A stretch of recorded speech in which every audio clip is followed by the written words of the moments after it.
Now, Yvonne, looking at that, we were told that due diligence was being done. By the time they were at stage 13 out of 20, due diligence was being done. I'm just wondering, with all the noise that Kenyans were making, what does due diligence mean? If we have to wait until the US has made a decision to charge, what is due diligence? If this particular company, they had questionable character in different parts of the world, what is due diligence? And you see, when Kenyans raise questions, the more reason why the proper due diligence has to be done. Because even the PPP Act itself, it talks about people should not have been engaged. There's a period of time they say they should not have been engaged. I don't know if you have that. Should not have been engaged in some corruption sort of scandals or investigations.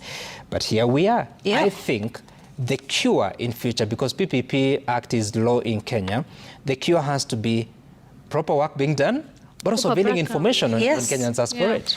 You know, that clause that you refer to, which is why even as we ask for the CS Energy to be cut some slack based on his statement today, maybe perhaps consult the law, the Public-Private Partnerships Act, Section 41 says, and I quote, "Before commencing an evaluation of a privately initiated proposal, conduct due diligence to confirm that the private party," Section B says, "is not corrupt, has not engaged in acts of corruption, and," here's the clincher, "has not been sued or convicted on accounts of acts of corruption."